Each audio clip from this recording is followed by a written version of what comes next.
ಗಲಾಟೆ? ನಾನು ಸರಿಯಾದ ಸಮಯಕ್ಕೆ ಬಂದೆ. ನೀವು ಯಾರು ಇಲ್ಲದ ಸಮಯ ನೋಡ್ಕೊಂಡು ಈ ಪಾಪಿ ನನ್ನ ಮಾನವನೇ ಹರಾಜಕ್ಕೆ ಯಾಕೆ ಇರೋ ವಿಷಯನೇ ಇಂದ ಹಾಗೆ ಹೇಳ್ತಾ ಇದ್ದೀನಿ. ಯಾಕೆ ಆಶ್ಚರ್ಯವಾಗ್ತಾ ಇದೆಯಾ? ಆಶ್ಚರ್ಯವಷ್ಟೇ ಅಲ್ಲ, ಅಸಹ್ಯ ಕೂಡ ಆಗ್ತಿದೆ. ಒಬ್ಬ ಒಳ್ಳೆಯ ವ್ಯಕ್ತಿಯ ಚಾರಿತ್ರ್ಯದ ಹಾಳು ತರಲು ಎಷ್ಟೊಂದು ಪ್ರೀತಿಯನ್ನು ಮಾಡ್ಕೊಂಡಿದ್ದೀರಲ್ಲ. ಏನ್ ಮಾತಾಡ್ತಾ ಇದೆಯಾರೇನು? ನನ್ನ ತಂಗಿಯ ವಿಷಯದ ಈ ರೀತಿ ಕೇವಲವಾಗಿ ಮಾತಾಡೋಕೆ ನಾಚಿಕೆ ಆಗಲಿಲ್ಲವೇ?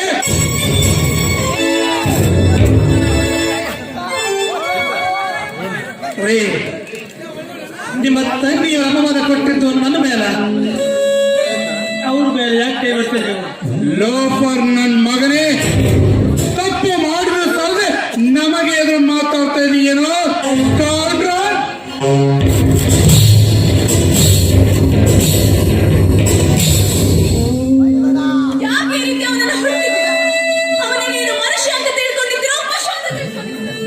ಮರ್ಯಾದಸ್ಥ ಮನೆತನದ ಹೆಣ್ಣು ಮಕ್ಕಳ ಮಾನದ ಜೊತೆಗೆ ಚೆಲ್ಲಾಟ ಮಾಡಿದ ಇವನು ಮನುಷ್ಯನಲ್ಲ, ಮನುಷ್ಯ ರೂಪದಲ್ಲಿರುವ ಮೃಗ.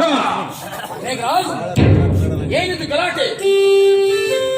ಬನ್ನಿ ಸ್ವಾಮಿ ಬನ್ನಿ, ನೀವು ಸರಿಯಾದ ಸಮಯಕ್ಕೆ ಬಂದ್ರೆ. ಈ ಪಾಪೆ ಮನೆಯಲ್ಲಿ ಯಾರು ಇಲ್ಲದ ಸಮಯ ಸರಿಸಿ ನನ್ನ ಮೇಲೆ ಬಲತ್ಕಾರ ಮಾಡಲಿಕ್ಕೆ ಪ್ರಯತ್ನ ಪಟ್ಟಿದ್ದ. ಡಾಕ್ಟರ್ ವಿಜಯೇಂದ್ರ ಸೇವನ್, ಆಲೋಚನೆ ಮಾಡಿ ಮಾತನಾಡುವುದನ್ನು ಕಂಡುಕೊಳ್ಳಿ. ಇದು ಡಾಕ್ಟರ್ ವಿಜಯೇಂದ್ರ ಶೀಲವಂತರ ಮನೆ. ಇವನು ನಮ್ಮ ಮನೆಯ ಕೆಲಸದವನಲ್ಲ. ನನ್ನ ರಕ್ತ ಹಂಚಿಕೊಂಡು ಹುಟ್ಟದಿದ್ದರೂ ನನಗೆ ಒಡ ಹುಟ್ಟಿದ ತಮ್ಮ.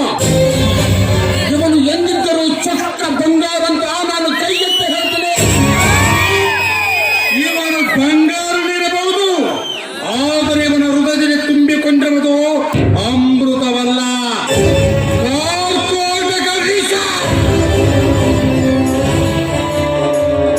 ಬಂಗಾರದಂತೆ ಇವನ ಹೃದಯಕ್ಕೆ ವಿಷದ ಲೇಪನ ಹಚ್ಚಿ ಇವನ ಮರ್ಯಾದೆ ಕಳಿಬೇಕಂತ ಮಾಡಿದ ವಿಷಯ ನನಗೂ ಚೆನ್ನಾಗಿ ಗೊತ್ತು.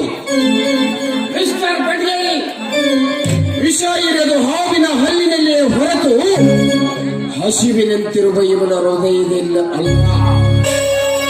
ಅಂದ್ರೆ ತಾಳಿ ಕಟ್ಟಿಸಿಕೊಂಡ ಹೆಂಡತಿಗಿಂತಲೂ ಮನೆ ಕೆಲಸದ ಮೇಲೆ ನಂಬಿಕೆ ಜಾಸ್ತಿ ಅಲ್ಲವೇ ನಿಮಗೆ? ಅಣ್ಣ, ಇವರ ಗುಣ ನನಗೂ ಚೆನ್ನಾಗಿ ಅರ್ಥವಾಗೇ ಹೋಯಿತು. ಇವರು ನನ್ನನ್ನು ಮದುವೆ ಆಗಿದ್ದು ನನ್ನ ಮೇಲಿರೋ ಪ್ರೀತಿಯಿಂದಲ್ಲ, ಇವರ ತಂಗಿಯ ಭವಿಷ್ಯ ಹಾಳಾಗುತ್ತದೆ ಎಂಬ ಈ ನಮ್ಮ ಮೇಲಿರುವ ದ್ವೇಷದಿಂದ. ಮುಚ್ಚೆ ಬಾಯಿನ! ಒಂದು ಗೌರವಸ್ಥ ಮನೆತನದ ಹೆಣ್ಣು ನೀನಾಗಿ ಮಾತು ಹೇಳಲಿಕ್ಕೆ ನಿನಗೆ ಸ್ವಲ್ಪನಾದರೂ ನಾಚಿಕೆ ಆಗುದಿಲ್ಲ. ಅಂದ್ರೇನ್ರಿ ಈ ನಿಮ್ಮ ಮಾತಿನರ್ಥ? ಮರ್ಯಾದಸ್ಥ ಮನೆತನದಲ್ಲಿ ಬೆಳೆದ ನನಗೆ ಈ ನಿಮ್ಮ ಮನೆಯಲ್ಲಿ ಕೆಲಸ ಮಾಡ್ತೀವಿ ಯಾರು ಮನುಷ್ಯ? ಕಸ ಕಸ್ಬರ್ಗೆ ಕಟ್ಟೆ ಅಂತ ಬಾಯಿಗೆ ಬಂದ ಹಾಗೆ ಮಾತನಾಡಿದ್ರು ಕೂಡ ಸುಮ್ಮನೆ ಇರ್ಬೇಕಾ? ಅವನು ಈ ರೀತಿ ಕರೀಬೇಕಾದ್ರೆ ನೀನೇನಾದ್ರೂ ಅಂತ ಕಿತಾಪತಿ ಮಾಡಿರಲೇಬೇಕು.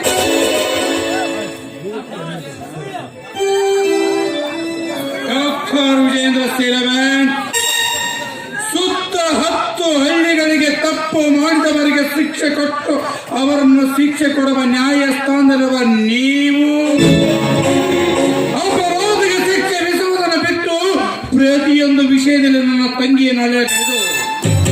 ನಿಮ್ಮವರನ್ನೇ ಮೇಲ್ಗಟ್ಟಿ ಮಾತಾಡೋದು ನಿಮಗೆ ಮುಂದೆ ಎಂತ ತೀರ್ಮಾನ ತೆಗೆದುಕೊಳ್ಳಬೇಕು ಅನ್ನೋದ್ರ ಬಗ್ಗೆ ಸ್ವಲ್ಪ ವಿಚಾರ.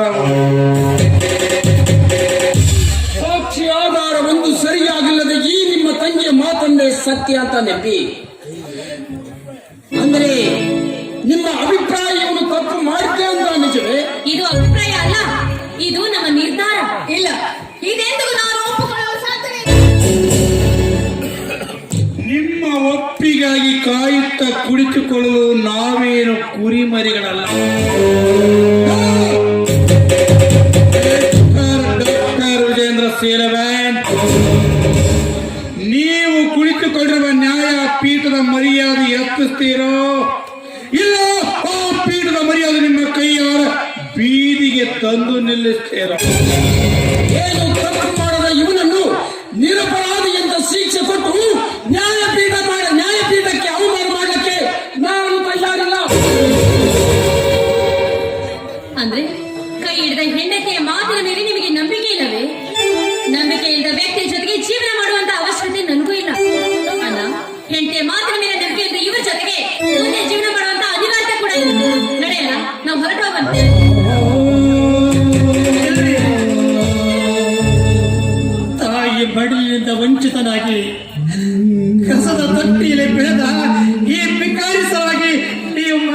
ಆಗುವುದು ಬೇಡ. ಯಾಕಂದ್ರೆ ನೀವು ಈ ಮನೆಗೆ ಮಹಾಲಕ್ಷ್ಮಿ ತಂಗ ನಾನೇ ಮನೆಬಿಟ್ಟು ಹೋಗ್ತೀನಿ. ನಿಲ್ಲು. ಮಾಡಲಾದ ತಪ್ಪನ್ನ ಒಪ್ಪಿಕೊಂಡು ಮನೆ ಬಿಟ್ಟು ಹೋಗೋದು ಅಂದ್ರೆ ತನ್ನ ಕತ್ತನ್ನ ತಾನೇ ಕತ್ತರಿಸಿ ನಿಮ್ಮ ಮಾತು ನಿಜ. ಆದ್ರ ಹಣವಂತರ ಬಲದ ಮುಂದ ಗುಣವಂತರ ಬಲ ಬಾಲ ಮುದ್ರಿಕೊಂಡ ನಾಯಿಯಾಗಿ ಬಿಡುತ್ತಾರೆ. ಒಂದು ಸಲ ಮಾತಾಡಿ ಕೆಟ್ಟವರಾಗೋ ಬದಲು ಮೌನವಾಗಿದ್ದು ಯಾರಿಗೂ ಅರ್ಥ ಆಗಲಾರ್ದಂಗ ಉಳಿದು ಬಿಡೋದೇ ಒಳ್ಳೇದಂತ ನನ್ನ ಭಾವನೆ.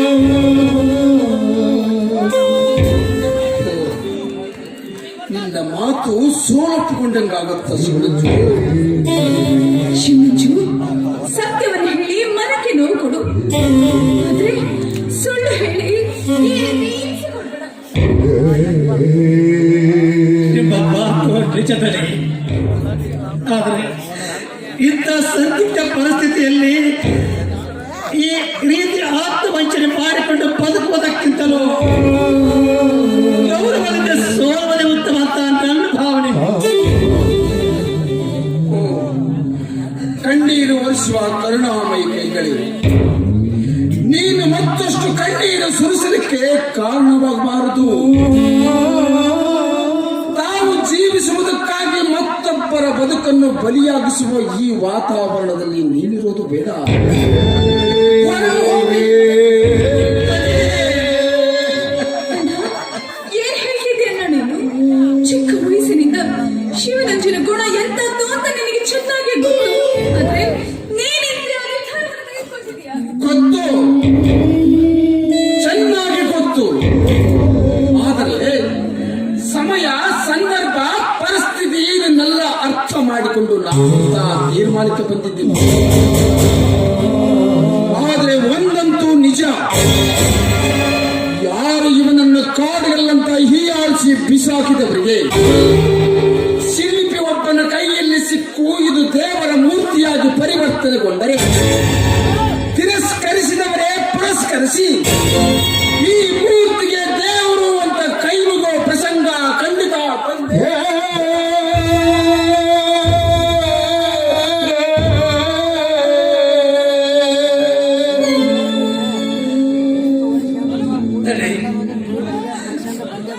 ನನಗೆ ಆಶೀರ್ವಾದ ಮಾಡಿದ್ದೇನೆ, ಆಶೀರ್ವಾದ ಮಾಡಿ.